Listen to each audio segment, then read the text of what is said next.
Fala Vitrais, estamos começando aqui mais um Vitral Podcast. Meu nome é Bruno Santana. Eu sou o Madison Barreto. E a gente acertou essa entrada, olha que legal, pela primeira vez em muito tempo. E estamos de volta, hein? Sim, estamos de volta pro estúdio, a gente tava aí peregrino, andando aí por boas terras, né? Sim, de casa nova, né? A gente tá estreando um novo estúdio aqui. Inclusive, estamos ajeitando ainda aqui as coisas, né? Tá vendo aí? Mesa nova, diferente aqui. A gente já tinha feito algumas gravações aqui dos episódios especiais de aniversário.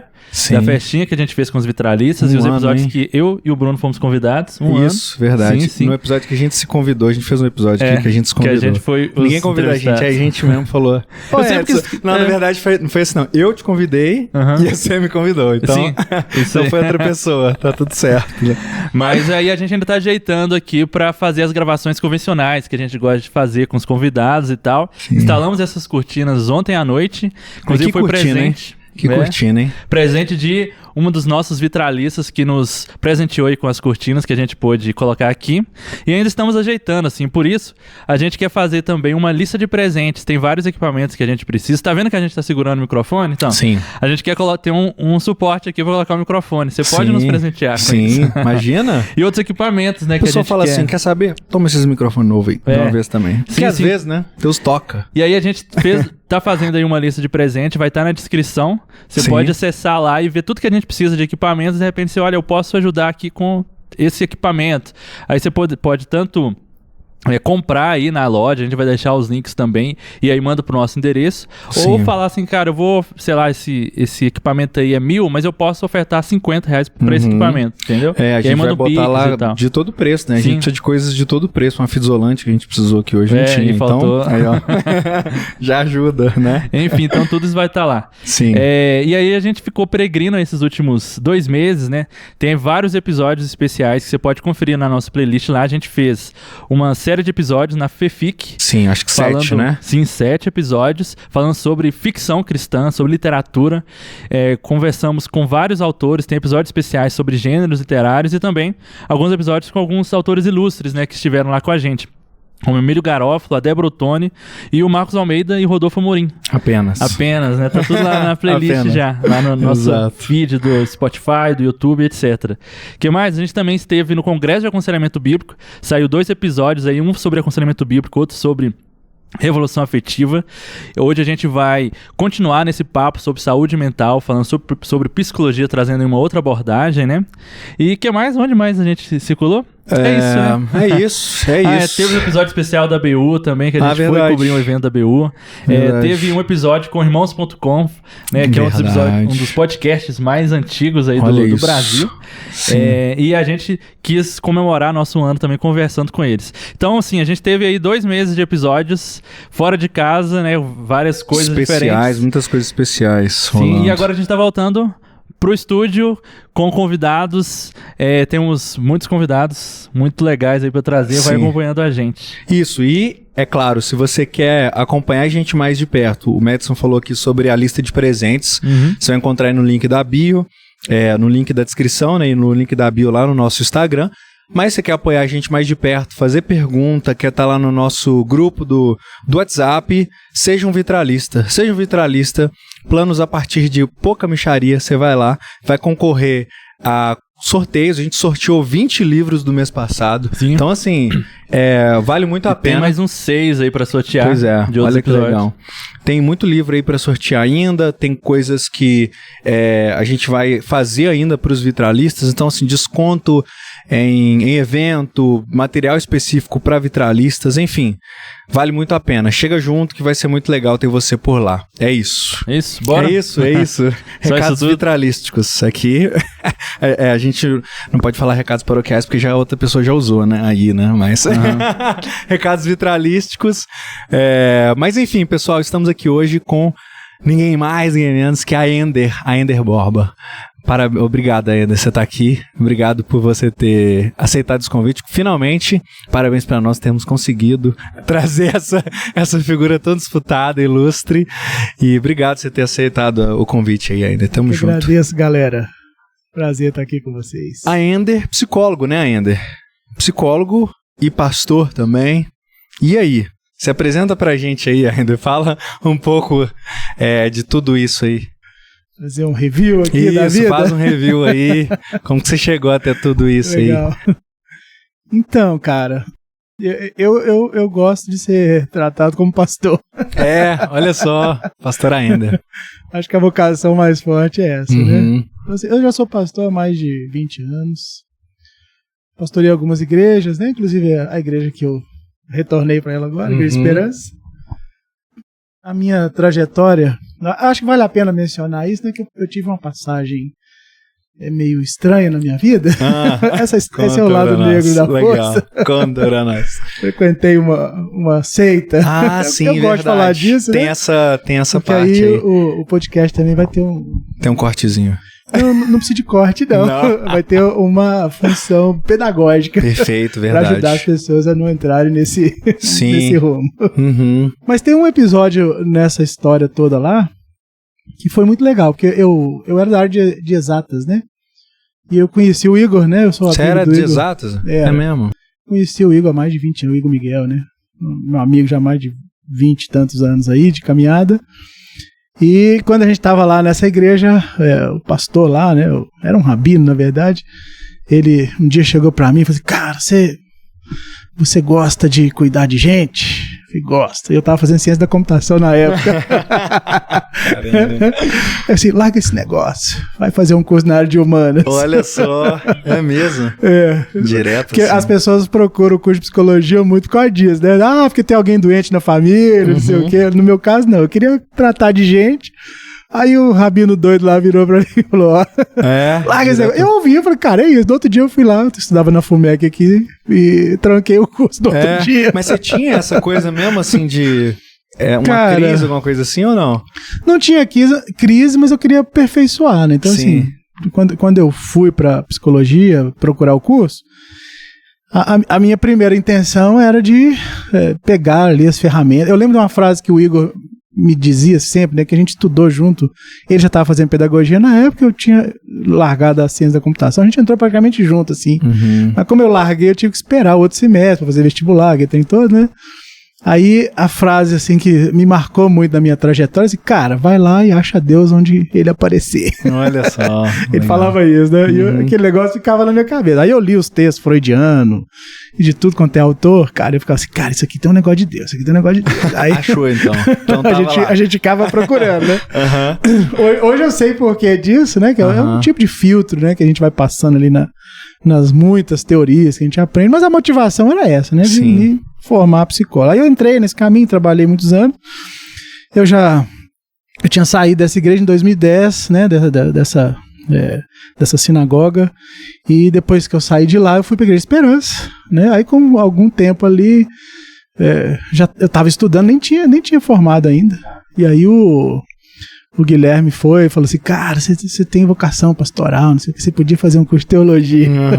Eu já estava meio engatilhado ali, o mestrado lá no UFMG, já estava tudo praticamente certo, assim, já tinha conversado com o professor e tudo. Aí param aí. Se atrapalharam de novo. Os pastores, cara, complicam a minha vida, sabe? Só me avacalha. Aí larguei o mestrado da psicologia, que já estava meio certo, aí eu fui fazer um seminário, fiz mais 4 anos estudando. Fui estudar lá em São Paulo, né? Que foi no Seminário Martim Bucer, né? Que é muito conhecido aí no Brasil. Fiquei lá os 4 anos, depois da graduação, aí eu fui convidado para fazer a capelania do seminário. Por causa da formação em psicologia, já vinha trabalhando com isso há muitos anos, né? E aí eles me convidaram para ser o capelão do seminário. Eu passei os últimos 5 anos lá, voltei para cá esse ano, né? Então fiquei lá de 2018 até agora. Sim. 2022, né? 23. Tô aqui, essa é a minha trajetória. Sim, meu pastor. Toma. Mas o negócio que eu fiquei curioso aí, ainda, essa questão da ciência da computação, como é que foi isso, assim? Você gostava? Qual que foi a... Cara, eu sempre gostei de tecnologia. Eu estudei no Cefet aqui, eu fiz eletrônica na época, né? Trabalhei com isso 10 anos e tal. 10 anos com eletrônica? Anos. Foi, 10 anos. Que isso. Imagina que pra virar a chave. Eu sei. Cara, eu lembro que eu participava dos tinha muito evento aqui na UFMG de psicologia, de filosofia, aí, cara, eu não entendia uma palavra que os caras falavam. Absolutamente nada. Então, virar essa chave foi muito difícil. Sim. Porque você tem um tipo de pensamento, né? Pra quem é da área de exato, você tem um tipo de pensamento muito pragmático, né? Aquela coisa objetiva, tem que ser entópico, né? Tem que ser uma coisa descritiva. Sim. E aí quando você vai pra psicologia, pra filosofia, não tem nada disso, cara. Você aprende outra lógica, outro modo de funcionamento, totalmente. Eu demorei uns anos, eu achei que eu não ia dar muito bem na psicologia, não. Tirando o fato que eu gostava de conversar com gente e de aconselhar na igreja, né? Minha vida sempre foi isso, assim. Trabalhei 7 anos nas favelas aqui de Belo Horizonte, atendendo família, atendendo criança em situação de vulnerabilidade, fazendo palestra para pai, indo no conselho tutelar, tudo que você puder imaginar. Então, assim, essa coisa prática sempre pegava, mas na hora de entrar mesmo os conceitos, assim, era muito difícil, cara, muito difícil. Demorei uns anos pra virar a chave. Sim, aí você foi lá pra psicologia, caçou Deus, achou, mas se encontrou também, assim, de alguma forma lá no curso. Então, essa é uma coisa que acho que a própria igreja que a gente frequenta, né, a Igreja Esperança, ela tem uma influência muito grande ali do neocalvinismo, né, o calvinismo holandês, e isso me ajudou muito, assim. Eu acho que uma estrutura de pensamento que me guiou também na graduação foi isso. Eu não é só achar Deus nas coisas, né, eu tô falando assim de um modo bem grosso, né, Sim.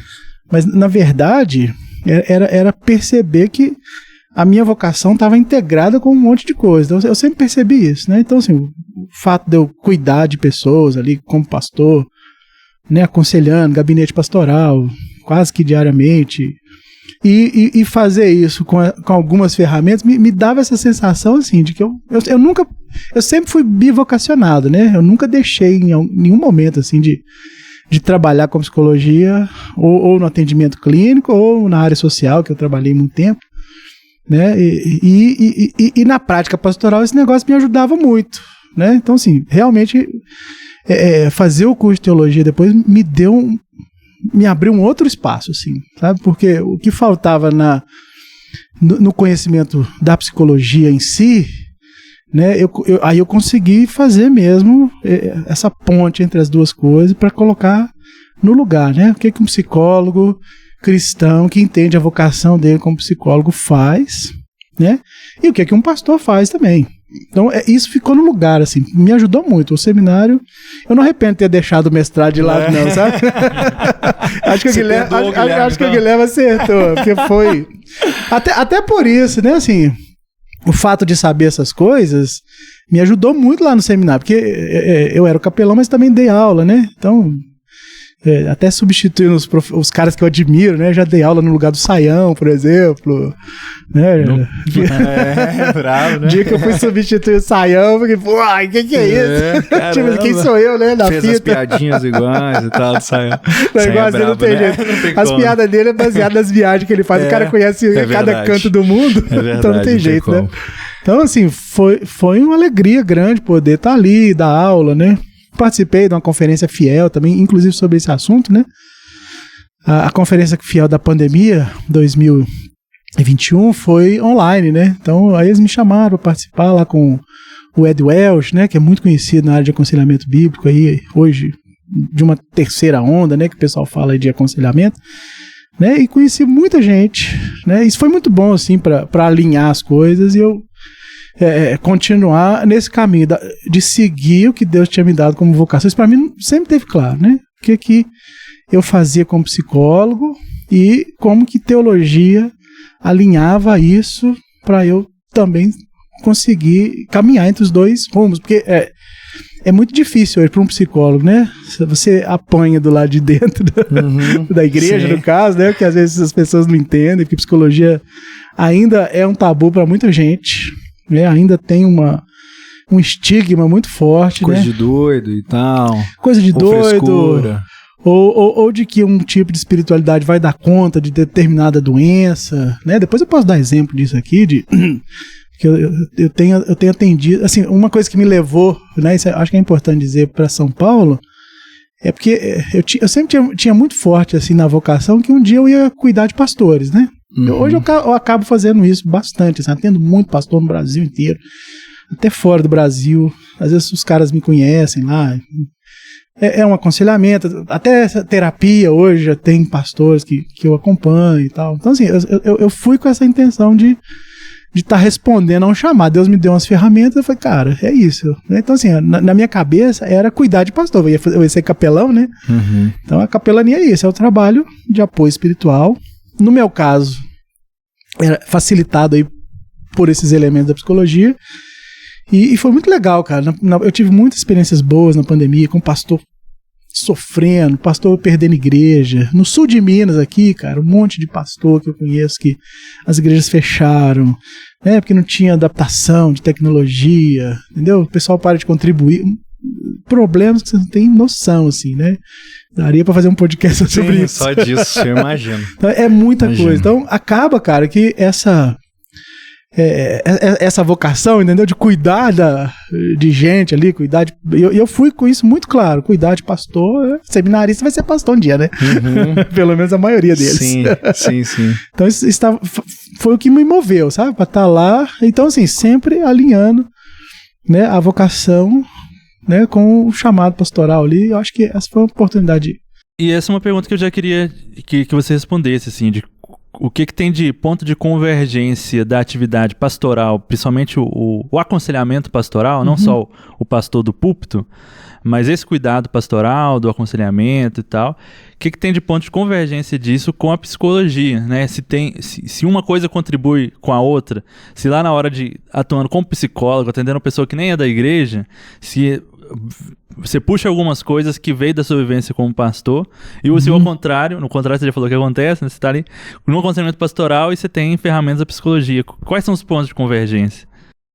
Tem vários, Madison. Eu acho que, assim, deixa eu dar um pano de fundo para você entender, né? Quando a gente fala que a psicologia é uma ferramenta, nós estamos falando do quê? Eu gosto de dizer assim, eu cuido de gente.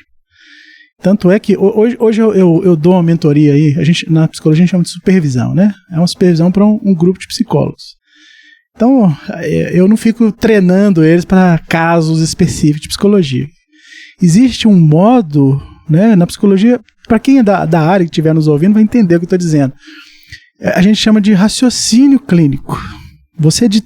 Eu acho que um bom pastor, né, que está ali empenhado, né? Eu penso assim, tem pastor que é do púlpito, ele vai pregar e essa é a vocação mestre, né? Principal dele.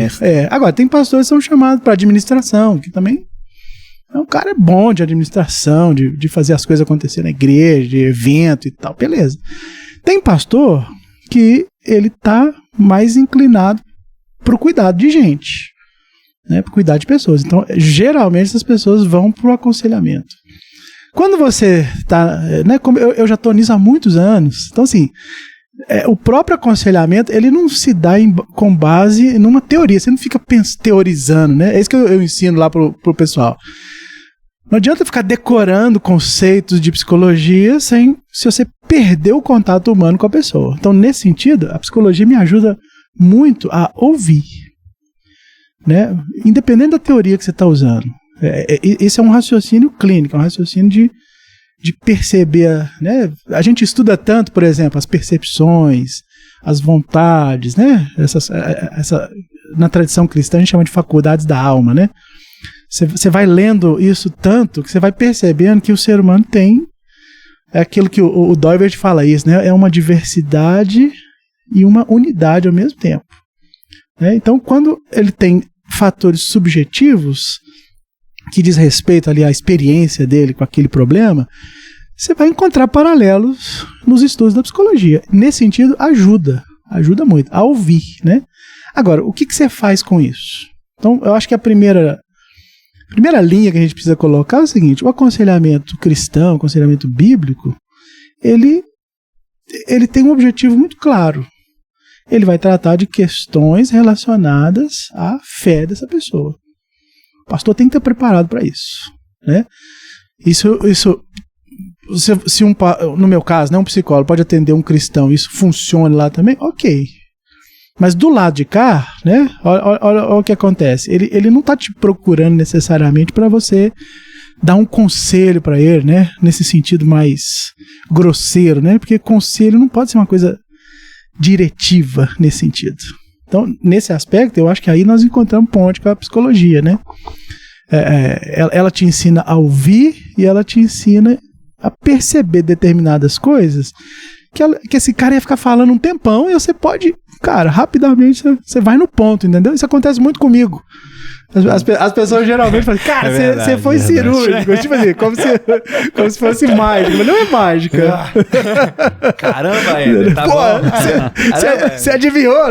Não tô adivinhando. Deixa eu falar, terminar de falar, não precisava, você já adivinhou já. Isso acontece recorrentemente, assim, porque já construiu uma ideia, entendeu que eu não tô usando teoria psicológica nenhuma? Não tô usando aqui, né, as teorias comportamentais, não tô usando isso ainda, nesse sentido, para mim, a psicologia me ajuda muito na escuta. Eu tive um professor que eu amo ele, pastor Gilson, né? O pastor Gilson fala assim, cara, ele é psicólogo também. Ele fala assim, eu aprendi a falar no seminário e aprendi a escutar no curso de psicologia. Eu acho isso genial. Porque você treina mesmo a escuta de um jeito que você capta, né? É claro que essa pessoa tem mais para falar, mas quando você... Cara, meia hora que a pessoa vai falando a questão dela ali, você já começa a desenhar um quadro que você sabe, cara, isso aqui vai para tal lado. E nesse sentido, eu acho que eu não acho que pastor tem que estudar psicologia, não é esse, né? O objetivo não é esse. Mas eu acho que o pastor tem que estar apto para ouvir as pessoas. Aí eu entendo que biblicamente, né? Tem mandamento, né? Tem mandamento. Pronto pra ouvir, tardinho pra falar. Paulo dá sérias recomendações para Timóteo, né? Para apacentar o rebanho dele, ser diligente na doutrina, né? E no cuidado. Paulo fala desse jeito, seja diligente aí, aplica-te na doutrina, mas também no cuidado. Né? Senão ele não escreveria aquelas cartas, né? As pastorais são feitas para isso. Tá cheio de problema ali, né? Então aprende a captar os problemas das pessoas e lidar com eles. Eu acho que nesse sentido é uma ferramenta, é maravilhoso, cara, assim, para quem sabe lidar, né? Agora, eu preciso fazer uma crítica aqui também, que às vezes a pessoa, ela vai estudar psicologia, ele se apaixona pela psicologia e ele abandona o resto, entendeu? Então a gente... Na psicologia o pessoal fala das igrejinhas, né? A psicologia é cheia de igrejinha, que o nome técnico disso é abordagem, né? Primeira pergunta que todo mundo faz, qual que é a sua abordagem em psicologia? Sim. Que é a minha próxima pergunta. A igrejinha é a tribo, é isso? É tipo assim, a galera tribo que é de uma linha... De uma linha teórica. Sim. Toda a linha... Então, a psicologia como um todo não existe, né? Existem psicologias. Por quê? Tantas quantas forem as teorias, tem uma visão de homem por trás dela. Isso é muito triste. Por quê? Porque normalmente as pessoas saem dos cursos de psicologia e eles não sabem falar assim, qual é a visão de homem que você tem para sair daqui e tratar. Eu tive um professor, primeiro semestre de psicologia, professor José Paulo Giovanetti. Cara, na aula, ele dava aula de filosofia, depois ele foi meu orientador mais tarde, né? Eu lembro da primeira aula que ele trouxe, ele falou assim, psicólogo que não sabe filosofia antropológica lá, né? Antropologia filosófica, não, ele falou, de jeito, se você não tem uma visão de homem clara, você não cuida de ninguém. Primeira aula de filosofia do curso de psicologia que eu tive. Então eu acho que Deus até me agraciou nesse sentido, porque aí eu ficava assim, cara, o que significa isso? Por quê? Abordagens, né? Aí você tem lá psicanálise, as TCCs, né? Terapia cognitivo comportamental, que agora tá mais na modinha. Você tem as humanistas, as existencialistas. Você tem... aí tem as ondas, né? As terapias cognitivas, tem ondas também. Aí tem lá as terapias de compromisso, aceitação e compromisso, psicologia, de tudo quanto tem esse nome psicologia tal, tem para tudo. Psicologia da sensação, das emoções, do comportamento X, psicologia da moral. São dezenas ou centenas, né? Cara, acho que talvez centenas deve existir, se a gente for mais para trás aí. né? A psicologia positiva, que todo mundo ouve falar aí, né? Que tá muito em voga hoje, acabou virando uma vertente aí do coaching, né? O pessoal exagera. PNL, né? Programação Neurolinguística, que tem uma base numa psicologia X, e aí vai. Então, assim, cada visão teórica dessa tem uma visão de homem por trás. E isso é muito importante dizer, porque quando as pessoas me perguntam, por exemplo, qual que é a minha abordagem, eu falo do meu método, eu não falo da abordagem. Por quê? Na história da ciência, você tem uma grande divisão, e essa divisão está lá desde os gregos, né? Mas ela tomou força na modernidade. Originalmente é física e metafísica, o nome mais antigo disso. O ser humano, as visões mais antigas de descrição humana têm a ver com isso. Como que você enxerga a realidade do mundo físico e do mundo metafísico? Né? Pra você ter uma ideia, teologia era o nome da filosofia na antiguidade. Então, teologia é filosofia na antiguidade. Depois é que ela vai tomando outros contornos, né? Por quê? Porque você trata de coisas do Platão, né? Do mundo das ideias, dos pensamentos, mas não é a ideia no mundo do pensamento assim, os anjos estão botando isso na minha cabeça. Talvez isso seja até um pouco mais antigo do que o Platão, o Aristóteles, lá, o Sócrates. A ideia é o seguinte: existem percepções do mundo físico e do mundo metafísico. Beleza? Então tá lá. Isso aí, pulando, fazendo 1500 anos aí, quando você chega na modernidade, 1700 qualquer coisa, talvez mais, quase 2000 anos, né? Você tem... Essa discussão continua. Aí você tem um problema das ciências modernas. As ciências, elas explicam ou elas compreendem? Parece bobagem, mas não é. As ciências compreensivas, elas têm um nome, né? Tem um autor que eu gosto lá da história da filosofia, que é o William Dilthey. Ele fala, existem uma percepção do mundo que ele chama de ciências naturais ou da natureza. E tem um outro jeito de olhar para essa realidade, né, dualista aí, física e metafísica, que ele chama de ciência do espírito. Naturwissenschaft em alemão. Para gastar o alemão aqui. Boa. Né, as ciências da natureza e Zeitgeist, né? Agora sentiu o alemão, agora veio. Zeit é espírito, né? Ciência do espírito. Olha a divisão. Então, isso dá, Madison, uma divisão metodológica. Então, assim, hoje, no consenso, né? Ele chama de fenomenologia as ciências do espírito. Essas que lidam com questões metafísicas. Questões de confiança, por exemplo, de valores. A psicologia mais voltada para a natureza, né? Esse é o grande problema. A psicologia não tem um método específico, porque ela não tem um objetivo claro, ela não tem um objeto claro, entendeu? Então, cada pessoa, eu quero analisar o comportamento. Então, ele vai criar uma teoria, uma visão de homem dentro daquilo. E aí, ele precisa de escolher um método. Então, te respondendo, né? Eu uso as ciências de base fenomenológica, porque eu acho que elas me possibilitam tratar tanto da natureza quanto das questões, né? A gente fala espírito aqui, mas é no sentido metafísico, né? Metafísico. De percepção de realidades que estão para além do que a gente consegue descrever. A gente chama isso de um jeito fácil, assim, são as vivências que as pessoas trazem. Então, quando você está falando das suas vivências, né, a diferença é essa. Quando você vai num psicólogo, por exemplo, que ele tem um método lá mais comportamental, ele vai procurar nas perguntas te ajudar a resolver o comportamento. Então, geralmente, ele já segue um protocolozinho, né? Então, agora, se você vai num psicólogo que está mais ligado à hermenêutica da coisa, né? A historicidade da coisa, aí ele vai trabalhar com questões ligadas ao discurso. É mais hermenêutico do que prático nesse sentido, pragmático, né? Sim. Você não vai fazer um roteiro para tratar o cara, você vai... fala o que você quiser, entendeu?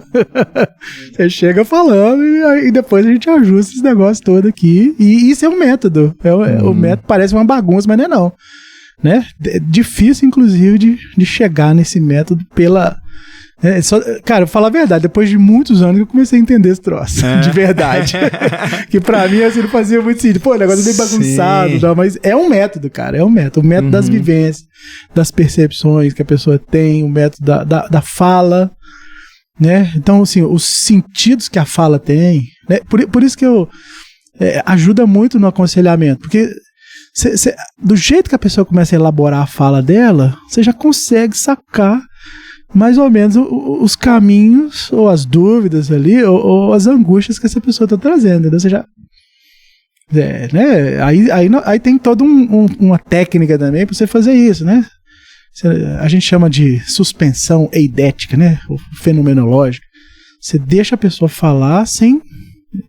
Essa foi uma coisa que o Guilherme também me ajudou a ver, que eu aprendi, a gente aprende isso com os humanistas. E os humanistas na psicologia são os bonzinhos, né? O bonzinho é o seguinte: não, então o psicólogo, olha, isso é uma mentira, tá, gente? Pra quem tá ouvindo a gente aí. O psicólogo, ele não faz juízo nenhum de valor na hora que ele escolhe. Mentira, todo mundo faz. Aí eu lembro uma vez... Que é impossível suspender totalmente, né? Você suspende, pra ouvir, o que você suspende é o preconceito sobre aquilo. É uma ideia preconcebida. Você não vai a partir de uma ideia que você traz. Então, é muito comum, né, as pessoas chegarem assim: olha, eu descobri que eu tenho TDAH. Ou seja, ele já tá me influenciando a falar o que... Eu falei, então tá, deixa esse negócio aí na gaveta, depois a gente fala sobre isso. Me fala aqui, como é que esse negócio te atrapalha na vida? Isso me interessa. O que ele falaram pra ele que tem, o que ele viu na internet? Eu não tô nem aí pra isso. Porque não precisa mesmo, né? Às vezes uma mãe que atende o filho: você quer que eu te conte a história? Eu falei: não, pelo amor de Deus, totalmente desnecessário. O que ele trouxer aqui, eu vou costurar depois e vai fazer sentido pra ele. Pode ficar tranquilaço que nós vamos chegar lá.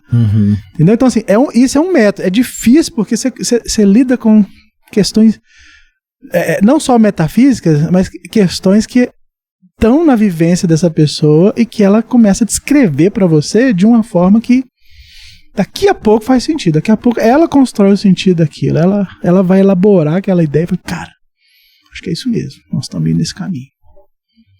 Então é isso. Né? Tem vários temas. A gente podia falar de... Pensa numa traição, por exemplo, né? Quando a confiança quebra. Como é que restabelece confiança? É um negócio difícil, né? Como é que você restabelece uma confiança? Eu quero perdoar minha mulher e tal, mas e aí? Mas só que eu não confio nela. Aí o cara, ele acha que isso é só algo cognitivo, é só pensar. Não é. A coisa que eu mais escuto nas terapias é isso: eu sei o que tem que fazer, mas eu não consigo fazer. Eu não sei como é que faz. Ou seja, a pessoa tem uma ideia sobre aquele negócio, mas tem disposições internas que ele ainda não sacou. Ele não chegou lá ainda, ele não dá conta. Você estava falando que o Guilherme te ajudou. O Guilherme me ajudou. Isso, perdi. O Guilherme falou, eu falei: Ender, a suspensão não é deixar o juiz de lado. Ele falou assim, na época eu estava tentando aplicar isso, né, no gabinete. Assim, suspender valor não é não emitir juízo. Todo mundo emite juízo, porque não existe neutralidade. Ele falou assim: então você suspende para ouvir. Ok, deixa a pessoa falar o que ela quiser. Mas isso me ajudou muito, porque depois eu percebi que o terapeuta, né, o psicólogo, ele tá do lado de cá fazendo também um trabalho de ajudar essa pessoa a construir significado. Por isso que a visão de mundo do terapeuta também faz toda a diferença na hora que ele... não existe neutralidade, nem em ciência e nem em lugar nenhum. Não existe. O que existe são posturas para você aprender a ouvir o ser humano, deixar ele tranquilo ali, para depois você trabalhar com ele, né, aquilo que ele precisa, aquilo que ele está trazendo. E isso pode desdobrar, né? Você pode resolver num primeiro momento, mas de toda forma, Brunão, você tem que ir lá e isso é muito difícil de fazer. Quando você conversa com psicólogos, assim, né, que é recém-formado, é muito difícil os caras suspender o valor, suspender a noutese lá, né? A ideia de nous é essa, né? Você vai suspender aquela argumentação e depois você vai trazer para o debate. Que é isso que está acontecendo. Terapia é um processo, né? E eu acho que aconselhamento também é. Porque é por isso que o aconselhamento noutético também vem da mesma palavra, vem de nous. Né? Que é essa ideia de que o pensamento precisa ser confrontado, ele precisa ter um sentido na realidade. Né? Então, quando você faz a noutese, entendeu? Quando você fazer a noutese, você não pode simplesmente trazer o confronto, né, da ideia. Você precisa receber aquilo para você saber para onde vai. Porque esse é um problema, às vezes, do próprio aconselhamento. Você ouve já meio contaminado, você fala assim, é isso aqui. Aí você não ajuda essa pessoa, de fato, porque você não captou o discurso dela, você não entendeu por onde que ela podia caminhar. Aí não ajuda, você já vai num confronto direto e não...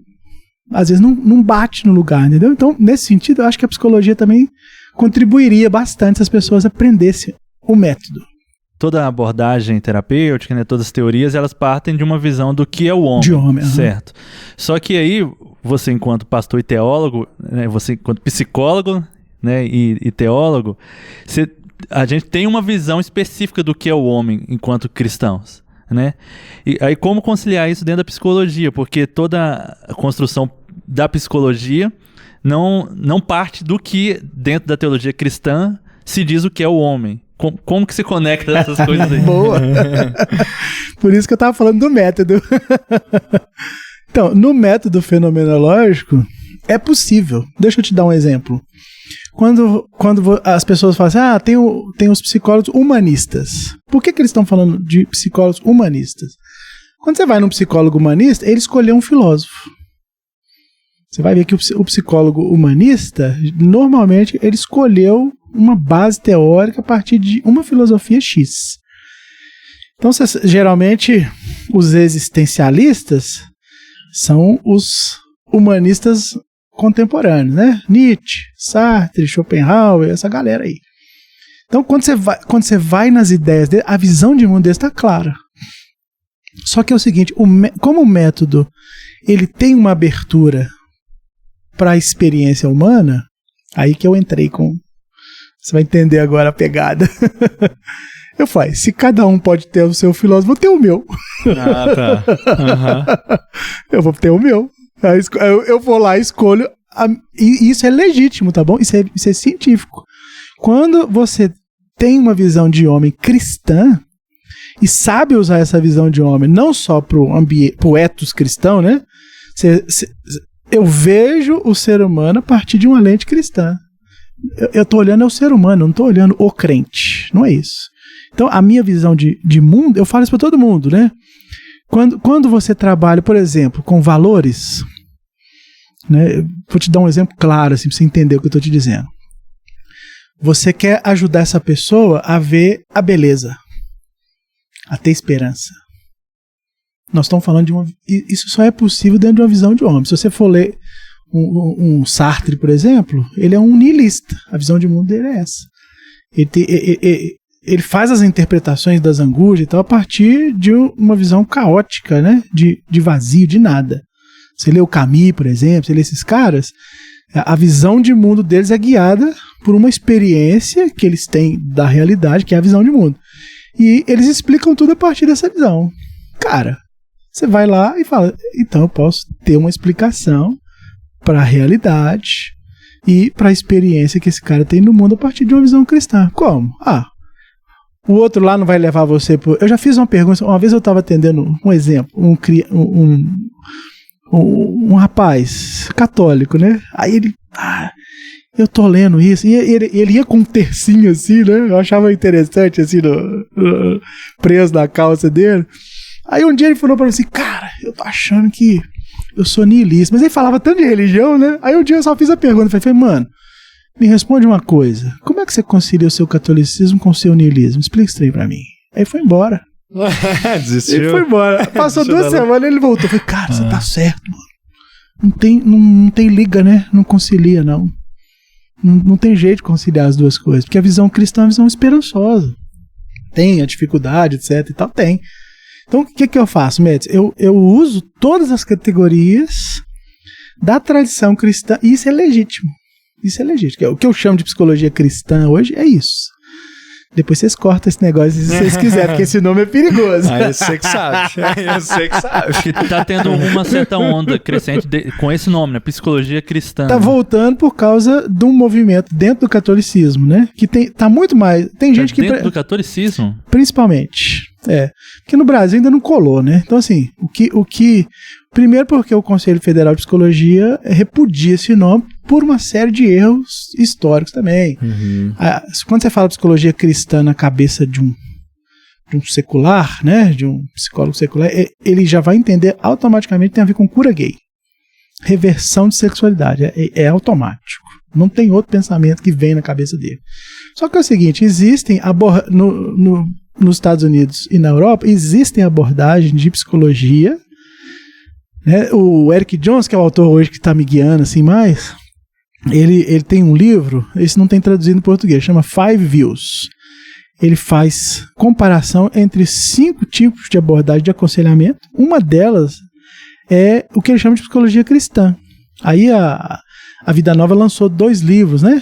Um que chama Fundamentos para o Cuidado da Alma, uma proposta de psicologia cristã, da capa azul, assim. Já vi. Grandão, né? E o outro que depois eles traduziram como Aconselhamento Cristão, uma proposta de aconselhamento lá, um da capa vermelha da Vida Nova.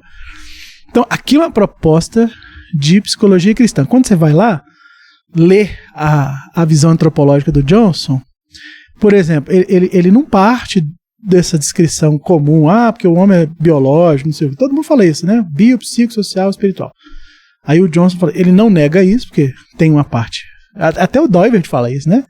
O ser humano tem uma parte biótica, uma parte física, uma parte psique e uma parte que ele chama de espiritiva, né? Que tem a ver com esse contato com coisas espirituais mesmo, tal.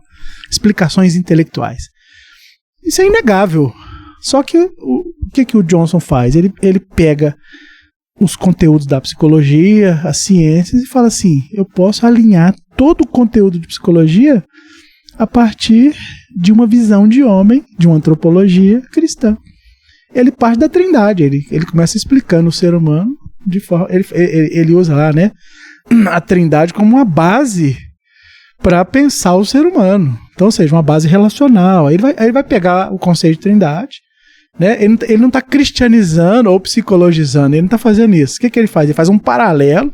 A psicologia está dizendo, o ser humano é relacional? A partir de qual relação? Aí ele vai lá, isso. Os caras escolhem relação com o vazio, eles escolhem com a trindade. Entendeu? E é legítimo. É legítimo. Porque o que eu estava pensando aqui é que essa galera que escolhe com o vazio, imagino, se apresentam um discurso de neutralidade, né? Então, assim, sim, estamos aqui com toda essa questão da não religiosidade, do não sentido, para trazer uma certa liberdade para o ser humano, para ele mesmo construir o seu sentido. Não tem a ver com isso? Tem a ver. Então, porque eu vou um pouquinho antes, Brunão, porque não é só o sentido. Nesse caso, as estruturas antropológicas, toda a psicologia secular, ela vai ter que fazer um esforço gigantesco para cortar um negócio importantíssimo, chama moral. Sim. Todas. Psicanálise, as comportamentais, muito bem, que elas não estão nem aí pro comportamento moral das pessoas, que elas querem saber se o cara comporta direitinho, entendeu? Então isso nem é assunto. Entendi, normalmente. Tá dando certo. É basicamente isso. Entendeu? Eles até falam lá de crenças e tal, mas tipo assim, cada um na sua, sacou? Sim. O certo e errado é relativo a você. Agora, quando você tem um padrão absoluto, um padrão de moralidade estabelecida, cara, isso é humano, isso não é uma questão de uma psicologia X. Quando você leva as pessoas a refletir, né, e deixar elas escolher, isso é importante. Talvez isso seja difícil para um pastor, né? Sim. Para um pastor isso talvez seja difícil, porque se ele faz uma escolha moral que eu acho errado, meu trabalho não é escolher para ele. Então assim, eu não estou sendo neutro, eu estou apontando o caminho, é diferente. Ser neutro é quando você fala para a pessoa que não existe caminho, entendeu? A neutralidade talvez seja isso. Cada um faz o que quiser da sua vida, vai ser feliz, né? Então, nesse aspecto, você não vai ouvir isso da boca de... Pelo menos não deveria. Ouvir isso da boca de um psicólogo cristão. Por quê? Porque o psicólogo não acredita nisso.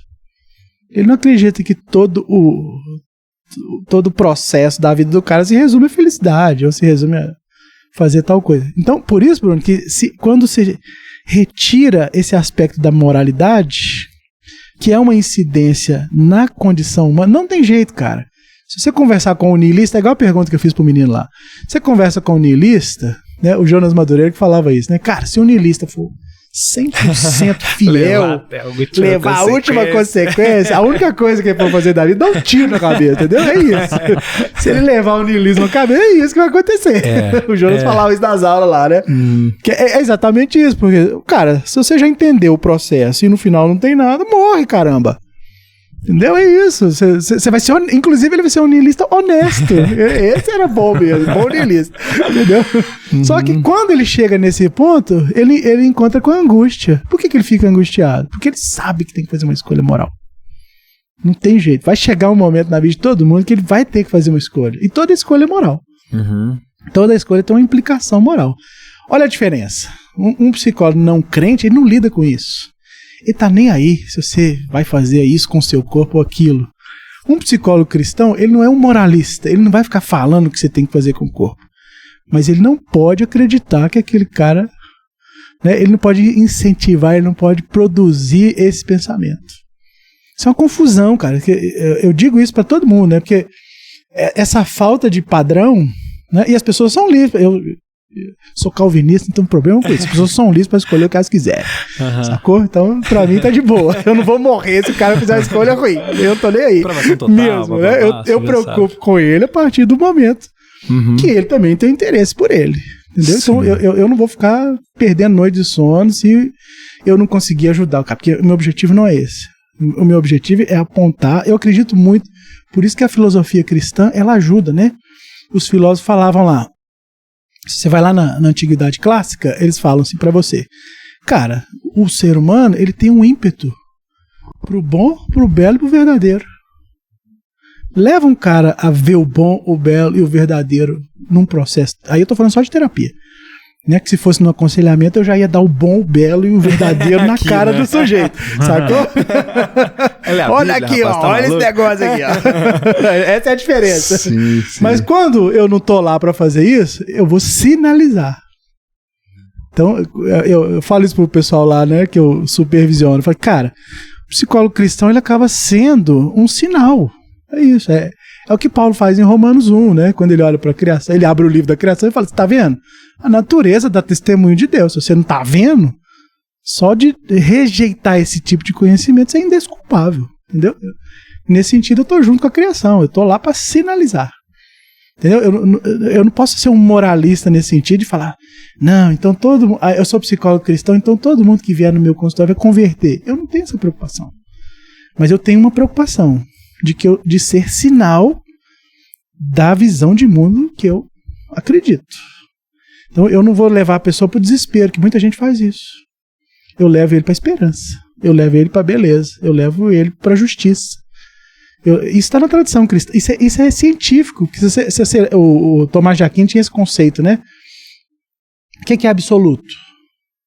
O absoluto é o que provém de Deus.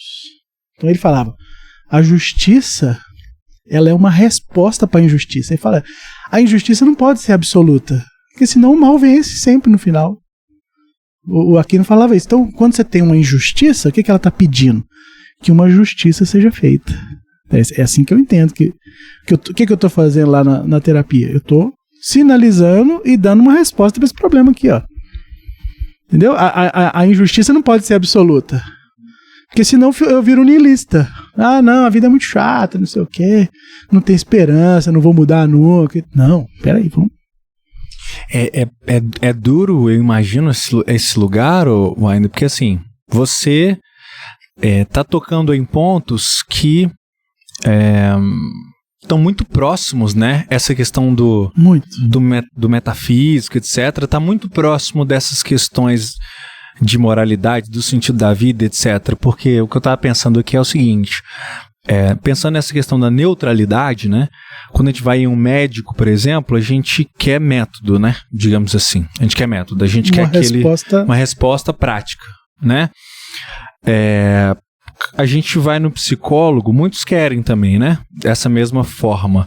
Só que é uma outra dimensão, né? É outra. É um outro lugar, né? Esse é o ponto, né? Por isso que eu disse, a psicologia, às vezes, ela se perde nela mesma. Por quê?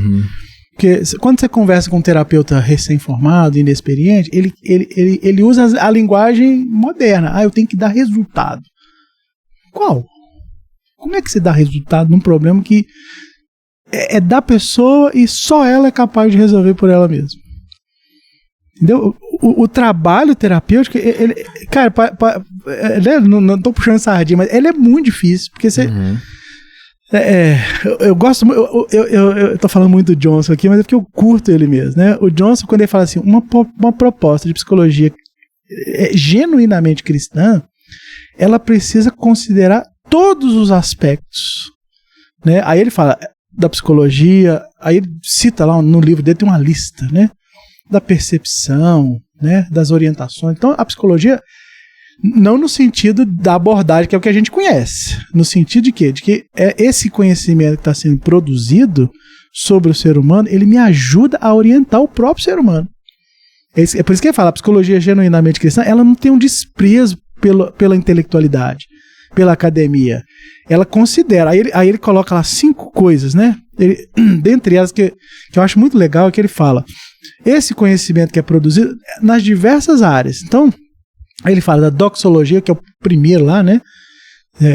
Essa relação do homem, né? De gratidão, né? De reconhecer Deus. Ele começa assim, né? Aí ele vai passando por aspectos psicológicos. Então, por exemplo, ele fala do diálogo, ele fala dialógica e trialógica, por exemplo, né? Então, é o terapeuta, é o paciente lá e Deus na jogada também, entendeu? Ele está sempre colocando a visão de homem cristã para reger o que por isso que é mais difícil às vezes. Porque eu não desprezo as teorias comportamentais, mas eu não concordo com elas totalmente. Eu não abraço. Hoje eu digo sem medo de errar. Eu não abraço nenhuma teoria psicológica 100%. Por isso que quando me perguntam a minha abordagem, eu não falo dela, eu falo do método. Eu uso as abordagens de base fenomenológica. Aí tem logoterapia, tem um monte, né? Que agora tá crescendo muito no Brasil, né? Por quê? Porque ela trata de valores, ela trata de metafísica, ela trata de um monte de coisa. De responsabilidade, né?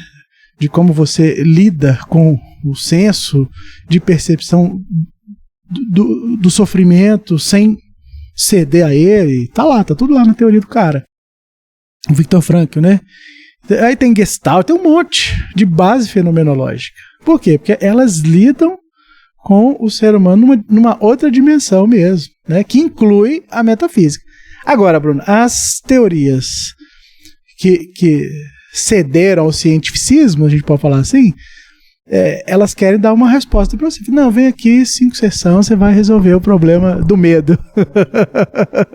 Você vai resolver o problema de tal fobia, não sei o que e tal. Pá. Geralmente não dá certo, não. Mas as pessoas falam, né? Eu já recebi um monte de gente, pô, já fiz, não sei o que, não dá. Né, não funcionou, depois o medo virou outra coisa. Foi claro.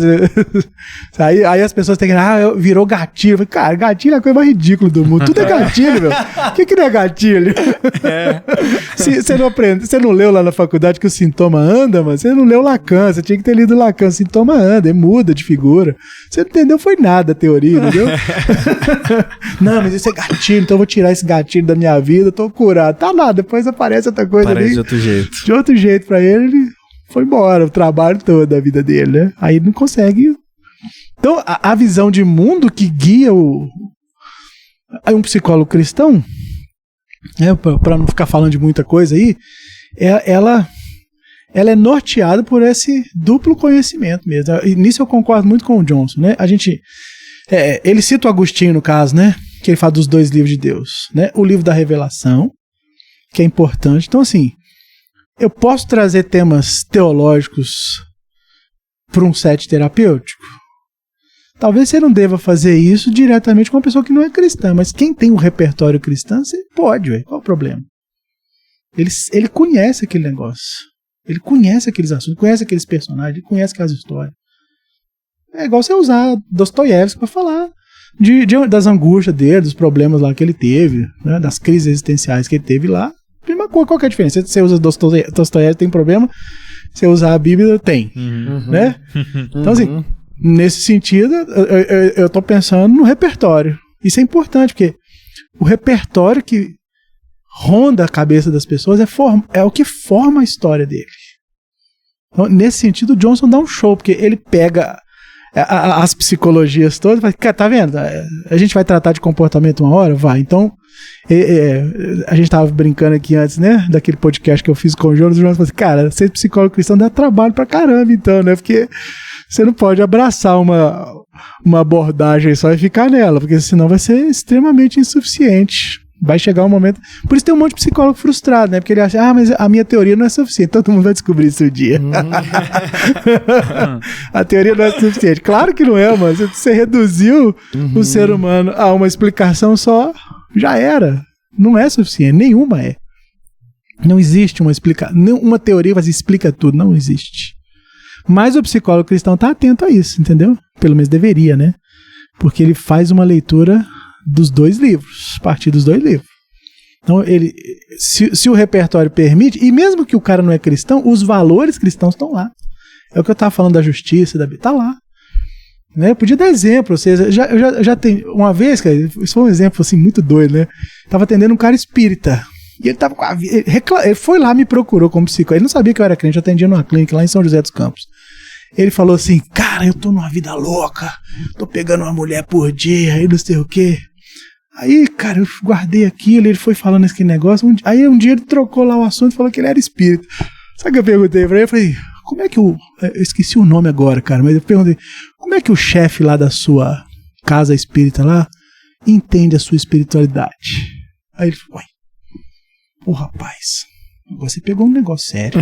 Eu vou dar jeito. Já conversei com ele, mano, ele falou que eu podia até desenvolver a minha mediunidade. Eu falei, então, tá vendo, mano? Essa vida que você tá levando aí, tá te levando pro buraco até da sua religião lá. Ele ficou doido, né?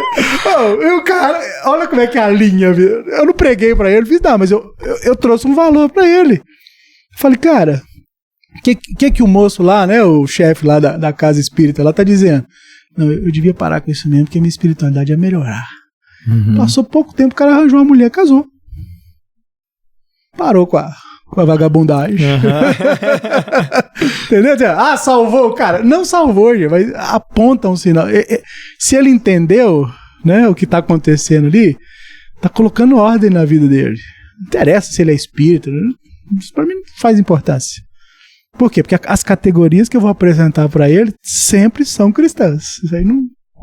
Tá lá, tá lá. E pra quem tá ouvindo de fora, né, que não entende isso que a gente fala, que você fala, por exemplo, categorias cristãs, você pode achar que é tipo assim, vai na igreja, né? Não. Mas não é, né? É tipo assim, essa realidade... Tudo que aponta pro metafísico. Sim, pro bom. Pra uma realidade que Deus é Senhor sobre ela. Sim. É o bom, o belo, o verdadeiro, a justiça.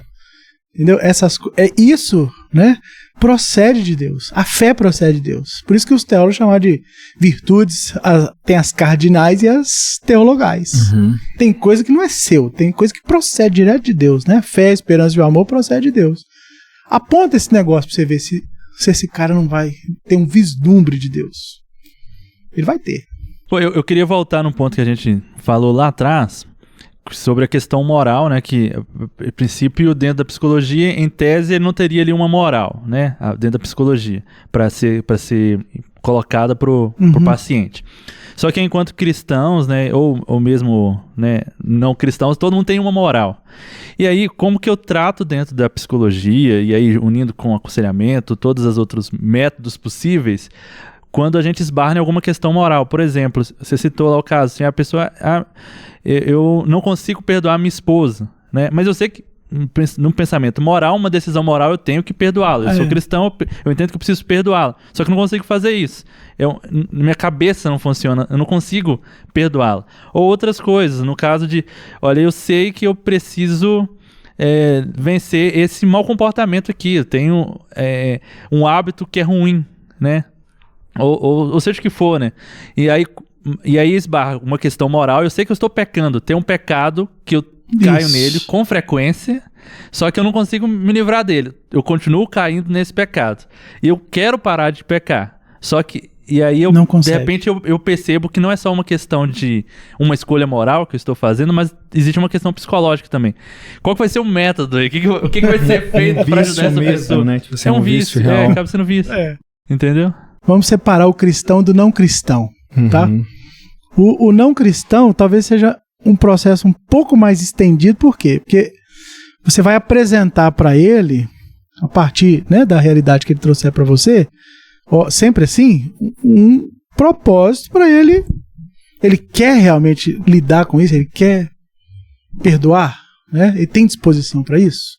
Aí, Madison, a questão é a seguinte, a disposição moral, ela é mais do que simplesmente uma questão de psicologia.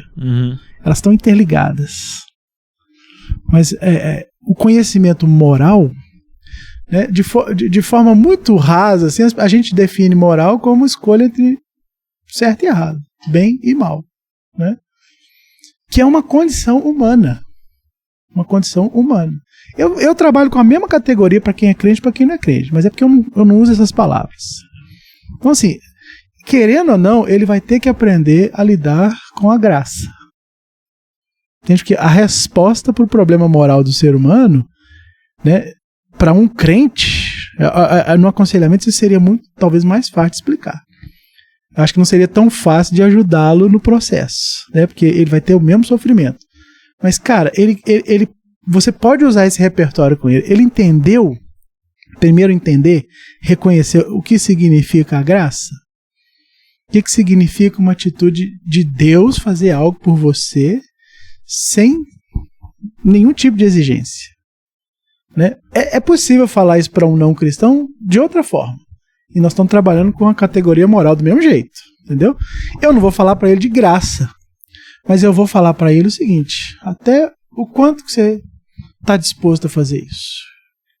O que mobiliza... Isso é uma categoria humana. Ó. O que mobiliza você a fazer isso?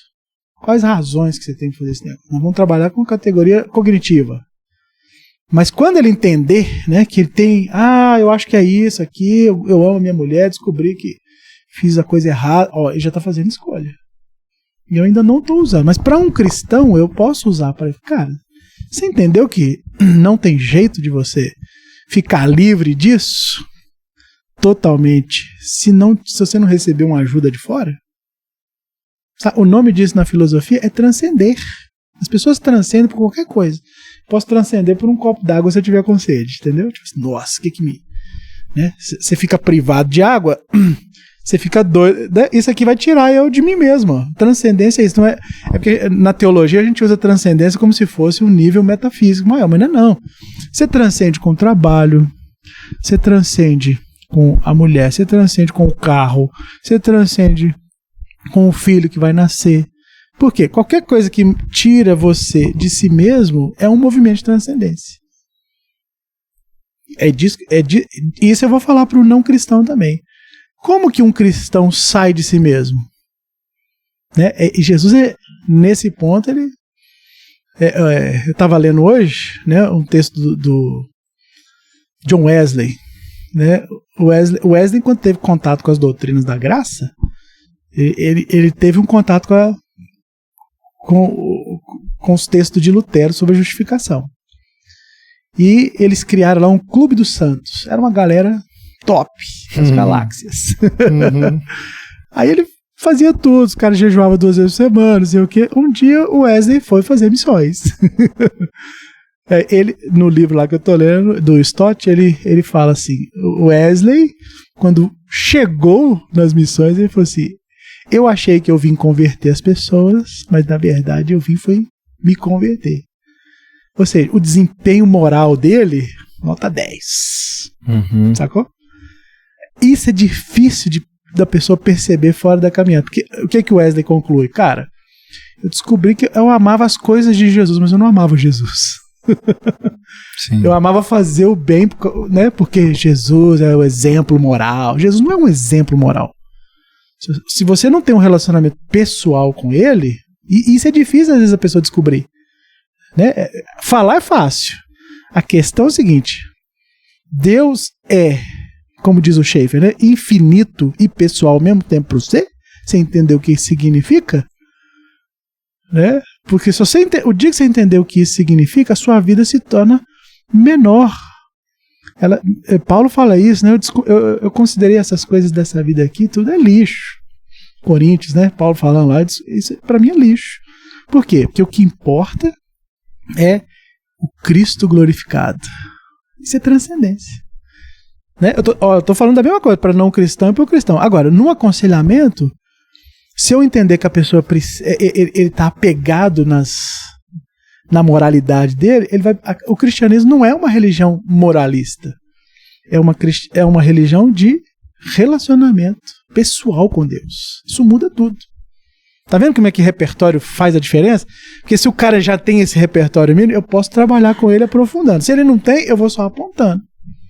Mesma coisa. Eu tô falando da mesma coisa, só que para quem entende e para quem não entende. Eu acho que essa é uma diferença aí de aconselhamento e psicoterapia, né?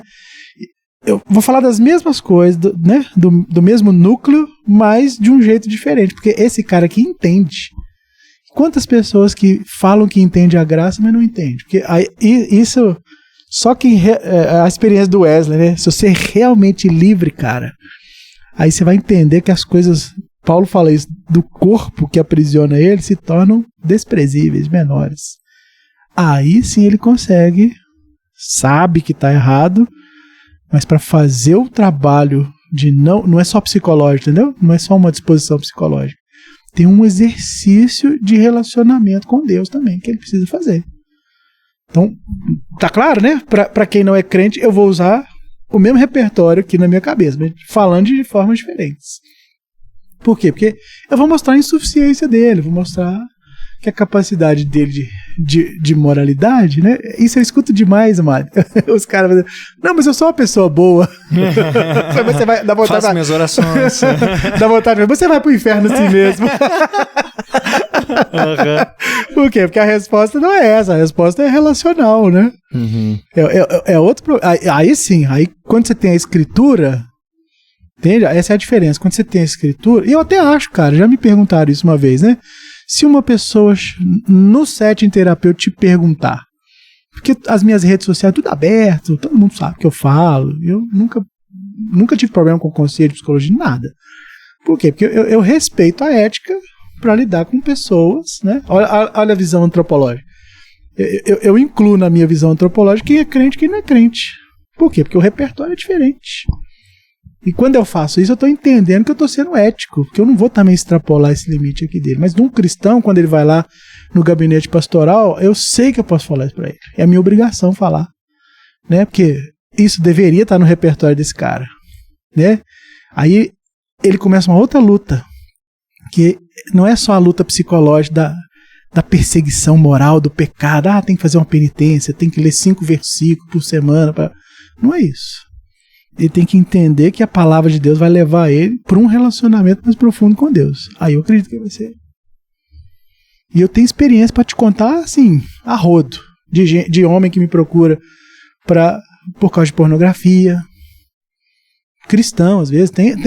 Eu sou capaz de reconhecer a dificuldade. É difícil pra caramba mesmo.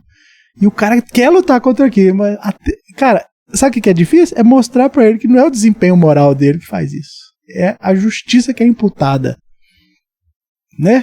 Parece uma coisa fácil, porque a gente escuta isso no púlpito todo dia, mas na prática é tenso, cara. Que vai doer, entendeu? Dói no início, depois passa. No início dói, mas depois passa. Amém. É muita coisa, né? Sim. Vamos para 2 perguntas aqui, finais, então, assim. Uma você meio que já respondeu, assim, mas eu queria te ouvir mais especificamente sobre isso, que é assim, sobre como que um psicólogo cristão, né, então a psicologia cristã, ela pode servir uma pessoa na prática, né, um ateu, por exemplo, né, ela poderia servir um ateu, né, enquanto você falava, eu me lembrei muito de um termo que eu ouvi do Huckmacher, né, que eu lembro dele falando, que é estruturas da realidade, né, que é assim, como que você vê a realidade, pelo que eu entendi é isso, né, que você está tentando explicar pra gente. Você vê a realidade, então assim, é impossível você olhar para para um paciente, né? E não apontar para ele a realidade dele, né? Pelo que eu entendi é isso. E lá no início você falou sobre também ouvir, né? Ouvir aquilo que a pessoa tem. Então, imagino que tem a ver também com essa questão de ver tudo que a pessoa... Como que a pessoa quer, né, também levar isso, né? Quais são os sentidos dela, né? Quais são os valores dela também, isso. Né? E organizar essas coisas, né? Só para ver se eu entendi certo. Eu tô fazendo uma resumo, ver se eu entendi certo. Então, quando a gente fala de visão de mundo, nós estamos falando... Não é necessariamente do que eu falo, que eu sei sobre a minha visão de mundo, né? É exatamente isso. É uma teoria cosmonômica, entendeu? É como você enxerga tudo que tem na realidade criada. Das coisas físicas e metafísicas, como a gente falou no início. Então, se a sua visão de mundo inclui que Deus é criador do mundo, na minha inclui. Entendeu? Creio em Deus Pai, Todo-Poderoso, Criador do céu e da terra. Cara, isso está na minha visão antropológica. Eu vou encaixar esse negócio na minha visão de mundo. Né? Nesse livro lá que eu citei, no Five Views, tem um autor lá que ele fala assim, eu passei a ensinar isso também pro pessoal que caminha comigo, né? Falei, cara, a coisa, antes de antropologia, a gente tem que entender o que é uma ontologia, entendeu? Que é uma teoria do ser. Por que as coisas existem? Como que as coisas foram ordenadas? Brunão, te respondendo objetivamente, cara, pra mim não interessa se o cara é o cristão mais piedoso da face da terra ou se ele é o ateu mais depravado do mundo. Pra mim ele é a imagem de Deus. Acabou. E eu vou tratar ele assim. Não interessa o tipo de pecado, não interessa. Eu quero que a imagem de Deus refletida nele apareça como, né? Ele é criado à imagem de Deus, mas ele não sabe disso, ele perdeu, ele se desconfigurou. Então eu vou tratar ele como imagem de Deus, com a dignidade que ele merece. A partir dessa visão. Então as explicações que eu tenho na minha... Isso é uma visão ontológica, acho que é mais que antropológica, né? Uma visão de como a realidade está estabelecida para mim e para ele. Eu não posso achar que uma realidade existe na minha cabeça e outra na dele.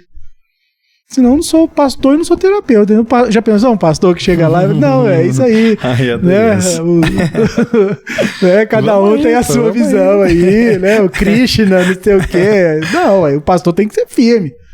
Né? Ele tem que entender do que ele está falando, senão ele vai apresentar para a pessoa um nada, um vazio do mesmo jeito. Então, eu acho que o terapeuta é a mesma coisa. Independente de quem seja. Então, a psicologia cristã serve para qualquer um, independente da crença, não interessa. Por quê? Porque é que eu estou chamando de categorias, né? Ele vai trabalhar com as mesmas categorias que a visão de mundo dele estabeleceu ali. Né? Porque é difícil, falar de cosmovisão é um negócio difícil, né? A gente tem lá uma frase do Sayre, né? Que é muito famosa, né? Que é aquele conteúdo que você formulou, né? Das pressuposições e tal, da realidade. Ok. Sempre tem uma estrutura de realidade envolvida, como você vê o mundo. Tá? Então, acho que nesse sentido, aí eu vou puxar a sardinha mesmo agora, né? Ela é mais abrangente do que qualquer outra. Porque na visão de realidade dela inclui Deus, criador e sustentador de tudo. Entendeu? Se precisa de um filósofo, tem lá, eu uso Doivert. Entendi. Para sustentar isso, que é isso que ele fala, né? As estruturas modais da realidade são sustentadas pela soberana vontade de Deus. Tá lá, tem um filósofo para sustentar esse trem todo aí para mim. Eu não tenho problema com isso. Então, aí, a segunda pergunta. Isso me ajuda a ouvir, entendeu? Porque é tiro e queda, mano. Quando o cara abre a boca, né? Tem hora que eu acho que eu tô tendo um problema lá, assim. Não, né? Eu acho que eu não tô fazendo a suspensão, né? Não, o cara não tá falando isso, não é possível, não sei o quê. Não, parece que desce assim, um download. Cara, o cara é niilista, o cara é não sei o quê. Da hora, assim. Só dele abrir a boca, eu já tô desenhando a visão de mundo dele. Entendeu? Por quê? Porque é isso, eu preciso colocar em conflito mesmo. A escuta, a boa escuta é essa, mano. Você tá tão consciente e preparado dentro da sua visão de mundo que quando alguma coisa que a pessoa diz ali choca com a sua, você já... Opa, peraí. Aqui já deu curto-circuito. Vamos ter que mexer nesse troço. O que eu faço? Eu vou lá e anoto. Vou perguntar sobre isso aqui. Então é isso que vocês ficam anotando, então. Hoje eu anoto pouco, né? Eu já tenho 15 anos fazendo isso, eu já anoto pouco. Mas aí eu guardo. Pera aí, daqui a pouco eu dou uma bomba. Aí falei, engraçado. Você falou um negocinho aí? Pois é, niilista, mas... Você falou um negocinho aí? Foi igual um rapaz lá, né? Pô, velho. Ele falou, falei, mano, como é que você concilia essas duas coisas aí? A sua fé cristã, porque você é cristão, já tô vendo, e o niilismo. Responde esse troço. Ele foi embora depois de umas 3 semanas que ele respondeu esse trem. Já foi com a bomba na cabeça, entendeu? Tá digerindo isso. Muito bom. E pra fechar? Sim. O quase fechar, né? A gente tá no mês de setembro e tem a campanha de Setembro Amarelo, né? Isso. Que tem mais a ver com a prevenção de a pessoa que atenta à própria vida, mas toda a saúde mental, né, tá por trás de chegar até esse ponto, né? E é um pouco negligenciado no meio da igreja, né? Às vezes por espiritualizar tudo ou esse medo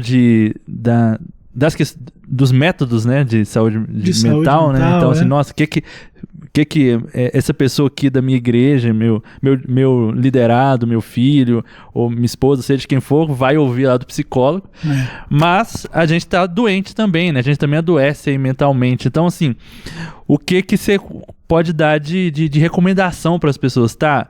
Eu tenho uma questão de saúde mental, e preciso tratar, tô aqui na igreja, não sei o que eu faço, se eu procuro pastor, ou já procurou o pastor, só que não resolveu, né? Assim, acontece a questão muito, da saúde mental dela. Eu vou em algum psicólogo, mas qual o critério para eu escolher ele? Entende? Então, assim, essa crise que muitos cristãos, né, vivem ali dentro da sua comunidade, tem a sua questão de saúde mental e não sabe como tratar ali dentro da igreja e não sabe qual ajuda externa procurar, né? Ô, Médson, né, inclusive o mês de setembro, né, ele tomou muita força aí nos últimos anos, justamente por causa dos índices, assim, que antes da pandemia, pra você ter uma ideia, cara, tinha 450 milhões de pessoas no mundo. E esse número é o número oficial da OMS. Você pode ir lá no site dele, já deve ter atualizado aí, porque a pandemia parou tudo, mas antes da pandemia você tinha 450 milhões de pessoas só com depressão. Os números de ansiedade, que é a ansiedade clínica mesmo, aquela que o cara entrou no hospital, só as computadas estão na mesma casa aí, 420, crescendo. E estima-se que na pandemia esse número triplicou, cara. E a gente vê isso na prática. A gente vê isso aí, o povo querendo ser terapeuta, né? Os cursos de psicologia tá tudo bombando, tá todo mundo querendo ser psicólogo, porque tem uma demanda gigantesca. E todo mundo já percebeu isso, né? Então, assim, falar de saúde mental se tornou uma necessidade, né? Você vê, o mundo secular já percebeu isso e infelizmente a igreja, nesse sentido, por causa desse medo que você está dizendo, existe um medo, existe um tabu, né, de que falar de saúde mental é um problema ainda para doido, é um problema para gente fraca na fé, né?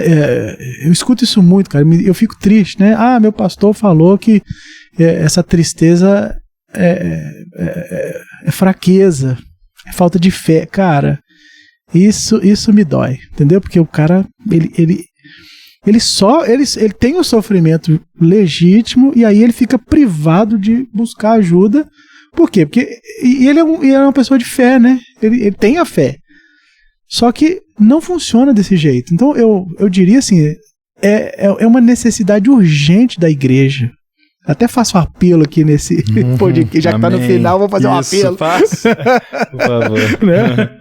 A gente precisa mudar esse cenário, né? De que as pessoas sofrem, né? Sofrimento na vida de um cristão é uma contingência, mano. Sofrimento não purifica ninguém, sofrimento melhora a vida de ninguém, sofrimento não vai te redimir. Quem redime é Jesus Cristo. E o sofrimento, para um cristão, é parte da vida dele. Se ele tem que passar pelo sofrimento, que ele busque ajuda. Entendeu? Existem questões de saúde mental. Tá aí a internet, tá aí as redes sociais, deixando todo mundo adoecido, né? Porque não conseguiu tantos likes, todo mundo. Hoje existe uma gama assim, de nomes para isso tudo. Por quê? Porque é isso mesmo. Vai ficando tão específico, mas a doença, né, que a gente chama de saúde mental aqui, não é um problema espiritual no sentido de que os demônios se apossaram de você, né? Não estamos falando disso, nós estamos falando de aquilo que a gente falou agora, Bruno, de uma falta de conexão com a realidade.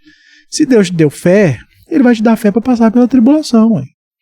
Vai te dar fé para passar pelo sofrimento. Por que a sua fé está te dizendo que isso é ilegítimo, que isso não existe, ou que isso vai se resolver, né? Não que eu duvide da oração, não é isso, né?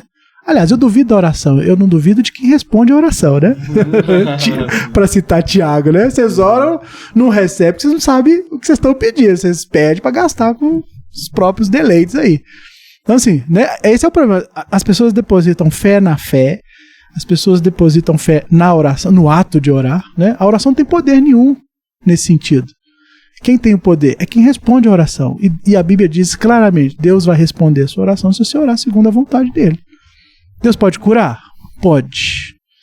Você quer saber? Eu falei isso pra minha esposa teve né? Vou citá-la aqui, que ela é minha responsabilidade, então não tem problema. Teve um problema lá, eu falei assim, nossa, mas era um problema de pressão alta, né? Já voltou aí, ficou um tempo sem, voltou agora.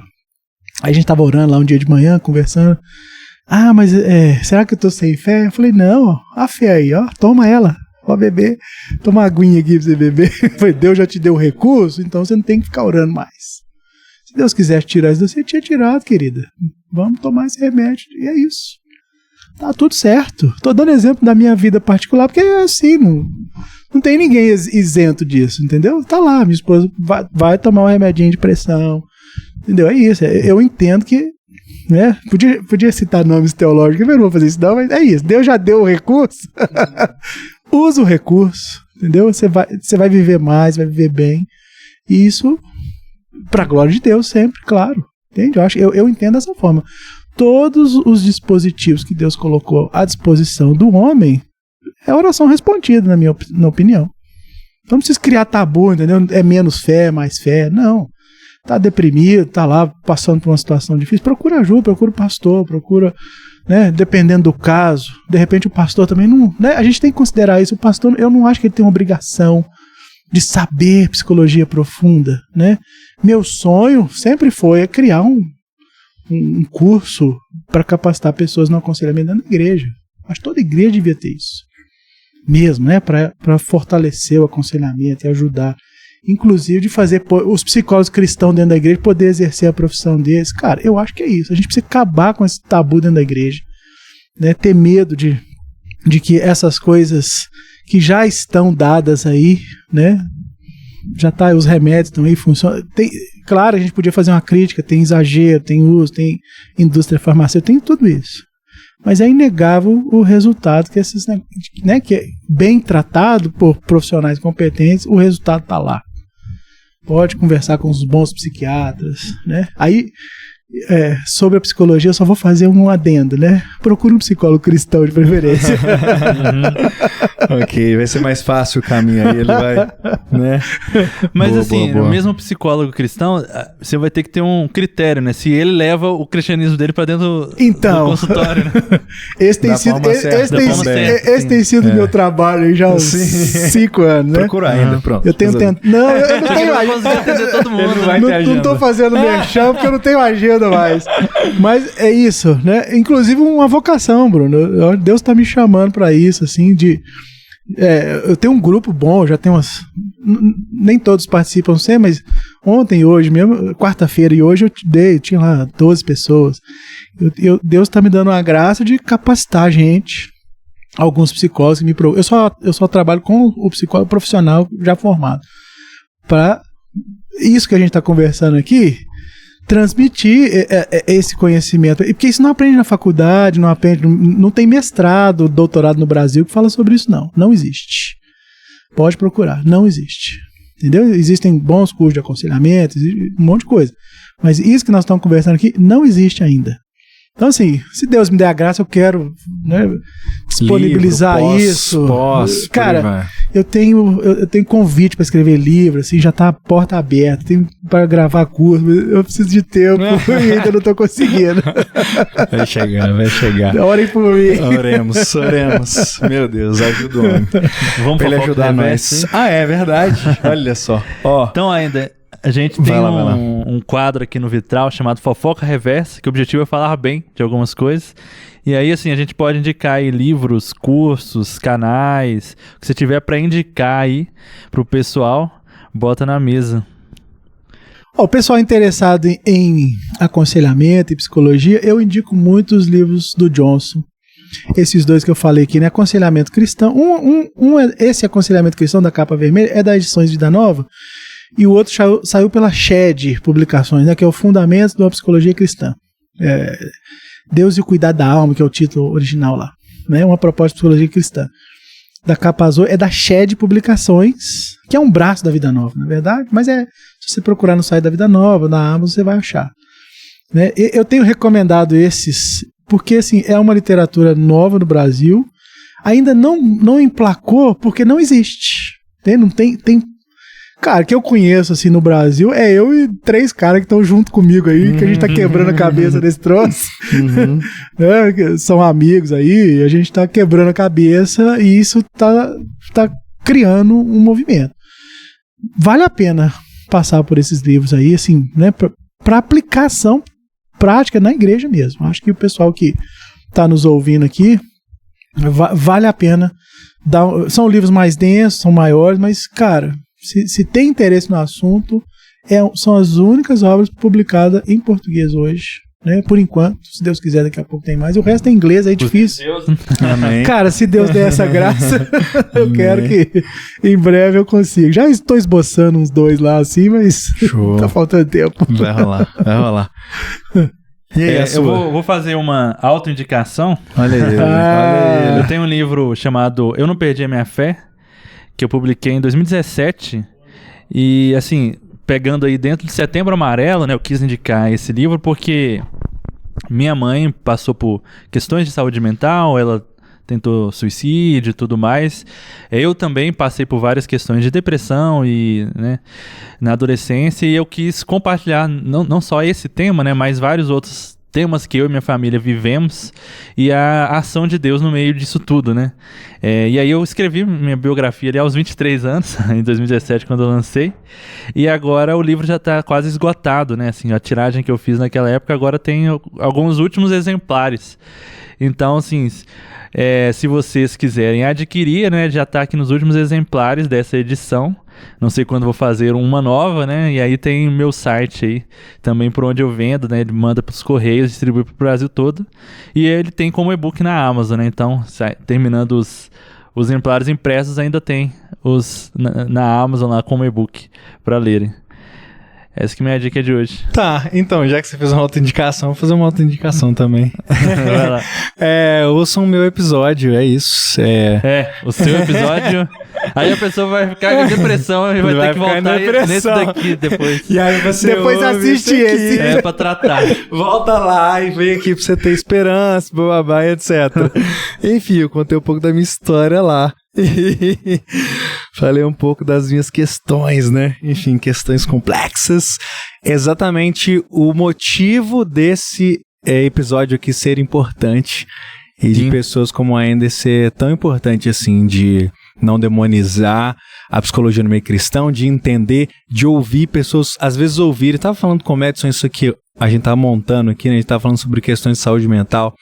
Eu tava falando com ele, cara, uma época da minha vida eu sofria de coisas que eu não tinha ideia nem o nome, assim, né? Então a gente às vezes demora tanto e sofre tanto, sofre mesmo, assim, um sofrimento que não é esse sofrimento cristão no sentido, né, bíblico, estamos sendo perseguidos pela fé, não é esse sofrimento, é um sofrimento que poderia muitas vezes ser evitado, né? Sim.